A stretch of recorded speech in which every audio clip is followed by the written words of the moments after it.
Thank you. Thank you very much, ladies and gentlemen.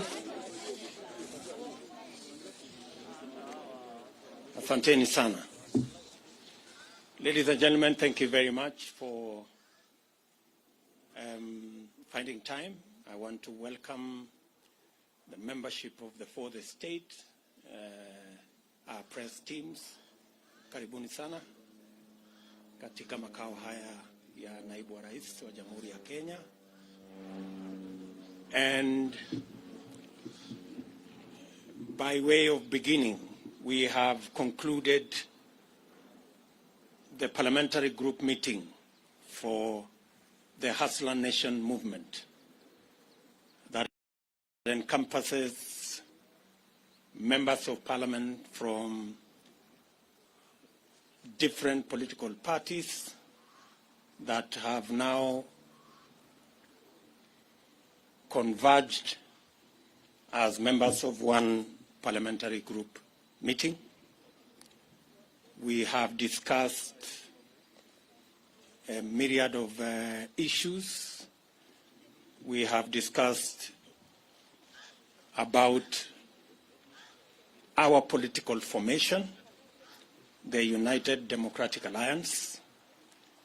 We have discussed on parliamentary business that is currently before the House and that we intend to sponsor and support going forward. We have discussed matters of national importance.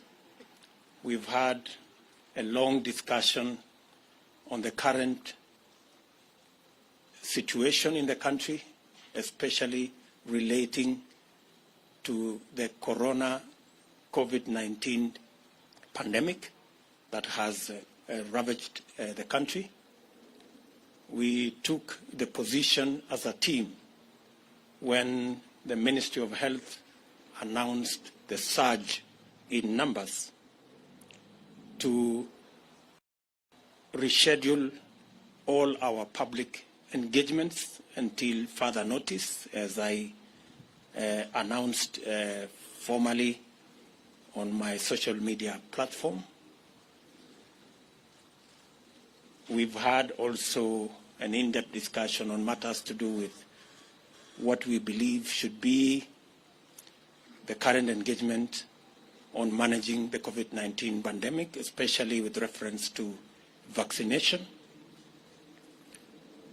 And we are going to make a statement about that.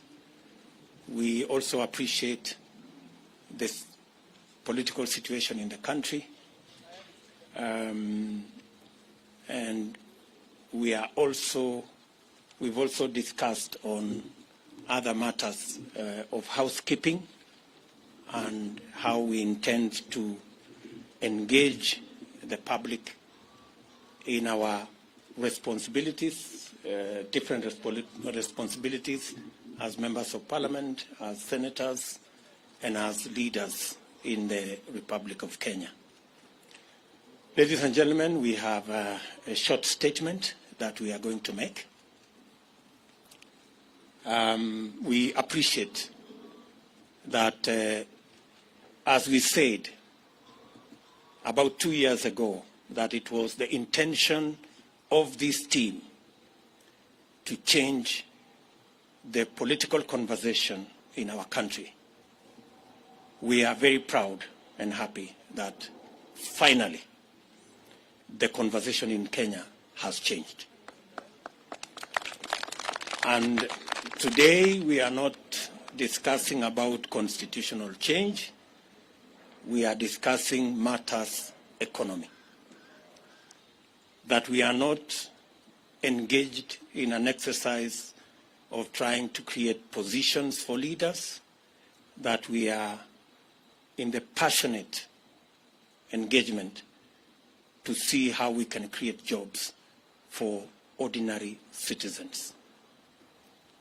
That today in Kenya, the conversation is not about leaders and what is in it for them, in the next political dispensation, the discussion is what is in it for Mama Mboga, the Boda Boda Kais, the ordinary people in Kenya. We are very proud that while in the past we were discussing about the Prime Minister and Deputy Prime Minister and other positions, today Mama Mboga has taken the center stage. And the Boda Boda guy is at the heart of the political conversation in Kenya. We welcome our competitors who have graciously accepted to join us in the conversation about the economy of our country, about ordinary people, about jobs, about enterprise. We want to tell them we are ready and we want to engage in that conversation that is going to bury forever the politics of ethnicity, the politics of division and hate, and is going to elevate our political competition to the realm of issues that would make a difference in the lives of the people of Kenya. We understand that our competitors have criticized matters to do with the economy and matters to do with our bottom-up model. We welcome all the criticism because it is an avenue for us to improve on our model. And while we are at it, they should equally explain to the country how their trickle-down economic model that has not worked for the last 50, 60 years is going to work this time round. It is a healthy conversation. We want to persuade them to remove insults and the reference to bottom-up or bottoms-up liquor competition or anatomy of different parts of the body. We should get rid of those insults.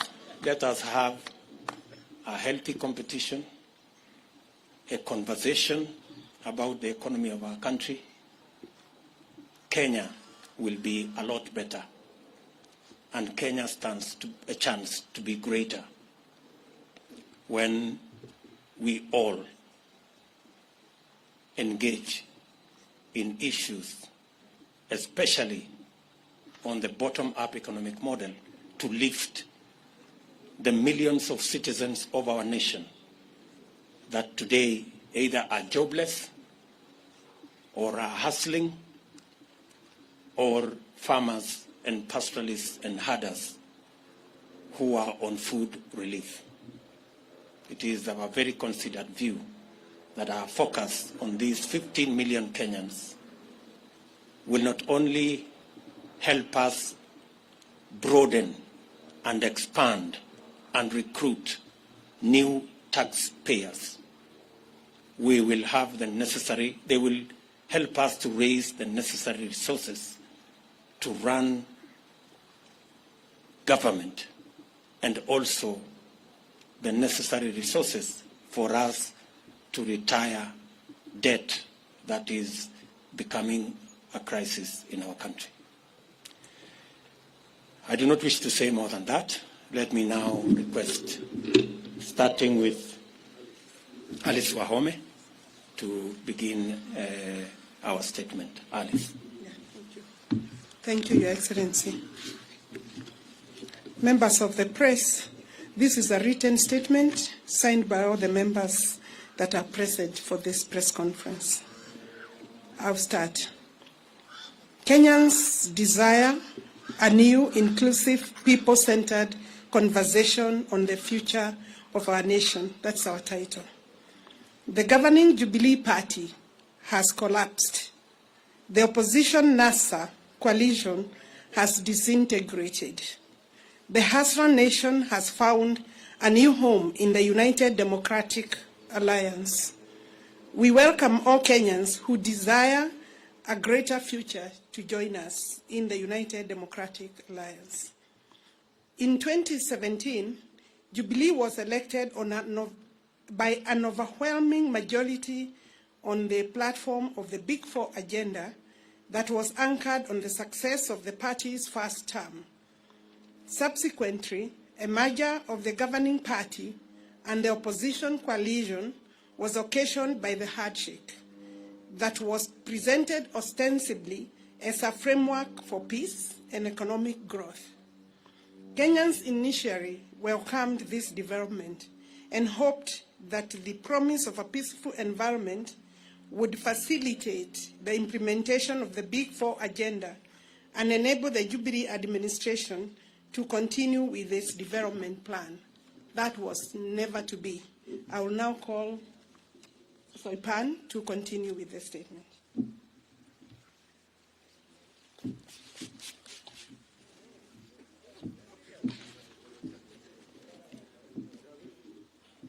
Sadly, this framework degenerated into an unnecessary, arbitrary, selfish, and unconstitutional attempt at changing the Constitution that occasioned unlawful and unbudgeted expenditure of billions of shillings of public resources that are to date unaccounted for and are a subject of the Auditor General's inquiry.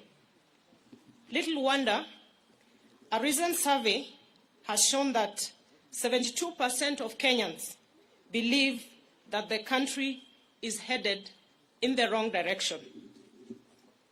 For 4 good years, the country has been engaged in the BBI process, characterized by hubris, chest thumping, blackmail, intimidation, and bribery. In this process, party parliamentary committee leadership and members who were perceived to be disagreeable to this scheme became victims of a vicious purge and expulsion.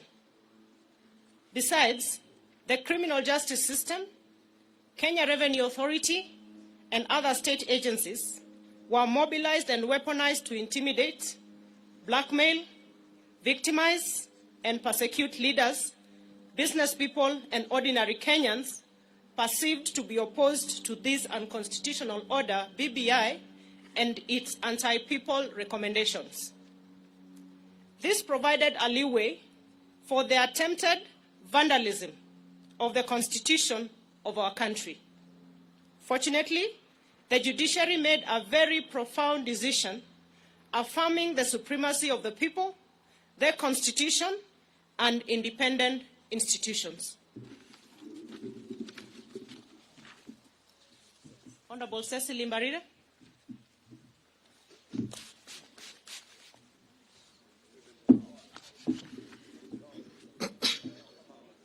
Regrettably, the NASA coalition, its principals, and their Jubilee collaborators took the government hostage, hijacked its agenda, and, 1, completely destroyed the governing Jubilee Party and dismembered the entire opposition coalition.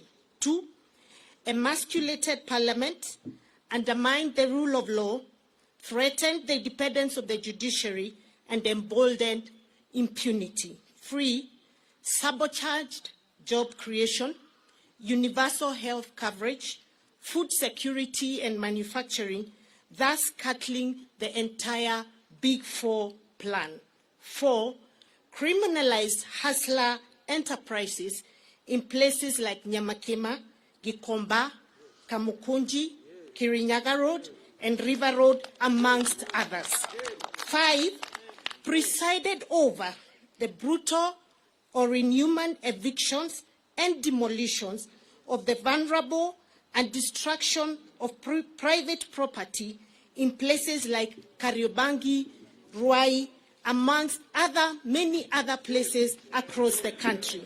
6, mismanaged the economy, leading to stockpiling of public debt to unprecedented levels that has occasioned the current economic crisis that our country is facing. I wish to call upon Honorable Benjamin Tayari. Thank you. Thank you. Our approach towards a bottom-up economic and governance model. To address this sad and grim state of affairs facing our country, the Hustler Nation, forged by the people in the diversity from all parts of the country, here represented by leaders from across the political divide, believe in a new economic and political paradigm that prioritizes 1, bottom-up over trickle-down economics. 2, the people over their leaders. 3, empowerment over power sharing. 4, jobs over positions. 5, enterprise over patronage. 6, economic transformation over opportunistic constitutional amendment. I hereby call Honorable Mabonga to continue.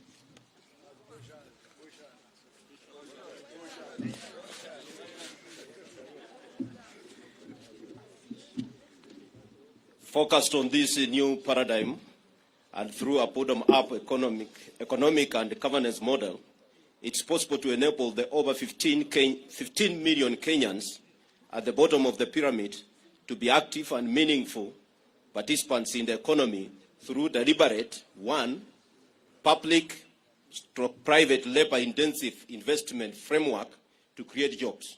2, financing instruments and mechanisms to spur, promote, and empower hustler enterprises such as Mama Mboka, hawkers, bodabodas, artisans, artists, among others.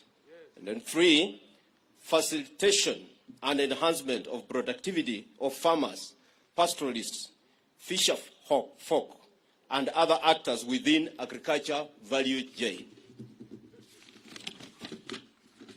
Number 4, implementation of manufacturing and industrial program that prioritizes cottage industries as a multiplier of national productivity. In the meantime, we will continue sponsoring and supporting people-centered legislation and policies that entrench the objectives of bottom-up economic and governance model. And we will also sensitize the public to remove what is in the heads of the majority. May I take this opportunity to invite the leader of majority, Hon Aden Duale, the man of all seasons.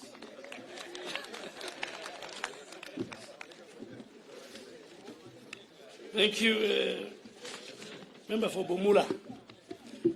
It is our considered view that to open up the economy, and this is on COVID-19 pandemic, as the PG, we have deliberated the matter, and we are saying it is our considered view that to open up the economy and to facilitate economic activity among our people, especially for the millions of hustlers, it is imperative on the part of government to proactively and decisively deal with the COVID-19 pandemic.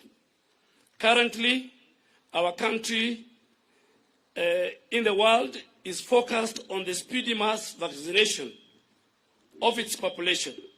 We expect the Ministry of Health to, without any further delay, to roll out the vaccination of Kenyans with immediate effect, as earlier communicated by government and more so by His Excellency the President. Through mass vaccination, we can save lives and progressively reopen our community, our economy, the way it has been done in many other countries. That is the end of our statement from the parliamentary group. We had 135 members of parliament from both houses. 15 have sent their apologies.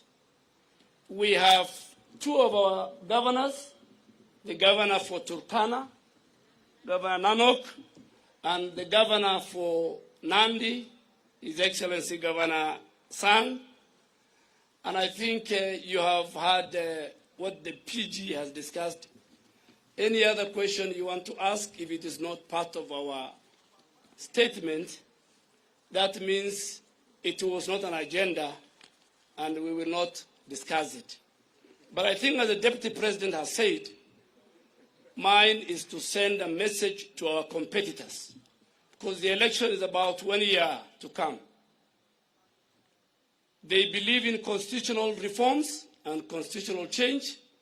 We believe the priority is the economy, and more so the bottom-up economic model. They believe in ganging up and forming tribal chieftain. We believe in a unified, unitary state, politics based on and space created for all Kenyans. They believe in sharing of positions, and that's why you see each one of them. They have no agenda, they have no manifesto, they have no economic model. Some are saying, my business is to deny William Ruto the presidency. That is the agenda of one of the leaders. Another one is so busy with trying to revive NASA and Oka Kenya. So we are saying our manifesto, our agenda is very clear, and we want them also to put in place why the bottom-up model is not good for Kenya, but the trickle-down model that we have lived with since independence is better than what we have. So that should be the discussion. That should be the narrative. So we want the people of Kenya to choose between us and them based on very informed social, economic, political models. That's it, I think. If you have 1 or 2 questions, then before we leave. Yes, from KTN. And it should be something on this statement. Thank you, and very good afternoon. Chris Taylor from KTN.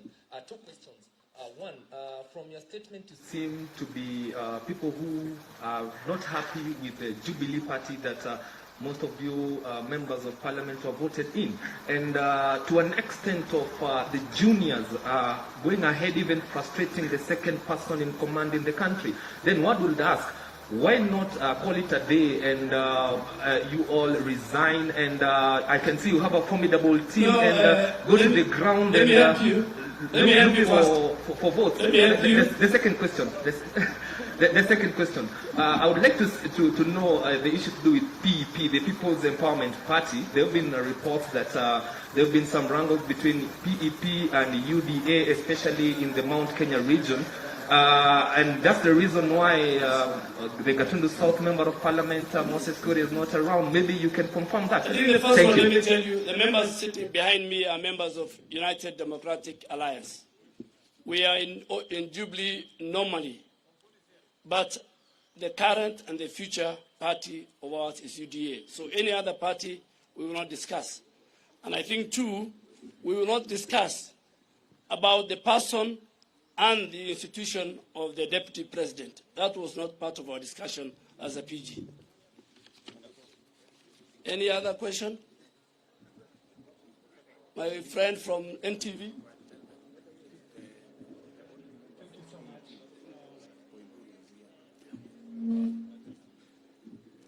Thank you so much. And just before you ask, on PEP, the only member on PEP who is a hustler from the Hustler Nation is here and is part of our PG. And is here. Please. Thank you so much, Seth Olale, NTV. Just to ask if UDA is working with its affiliates, TSP, Chama cha Kazi, and also you've said, leader of majority, you've said that, you know, you're either with us or not with us, but are you open as UDA, now that we're going into a general election and we have a tradition of, you know, transfer of members of parliament and even politicians to other coalitions? Are you open to work with other coalitions such as OCAN? The rest. Thank you. Thank you very much, Mr. Olani. As has been communicated to you, that was not part of the discussion today. So, at an appropriate moment, when that becomes a subject of discussion in our PG, we will ably respond to what you have said. So please hold your horses. Any other question? Yes. My question is about bottom-up. Can you be able to, might be to emphasize, we know the numbers of the youth in this country, they have no job. Can you be able to emphasize how are you going to be improve that economically? Yeah, good question. Good question there. If amongst the 15 million people at the bottom of the pyramid is about 4 million jobless Kenyans. It is our considered position that through policy change in investments, by investing not in capital-intensive infrastructural programs, rather investing in labor-intensive infrastructural programs, for example, housing, cottage industry, agro-processing, value addition, informal manufacturing, we can create millions of jobs. I know the question many people ask, where are you going to find the money? Let me tell you, we didn't have to look for additional money for us to do the 10,000 kilometers of roads we have done. We changed the model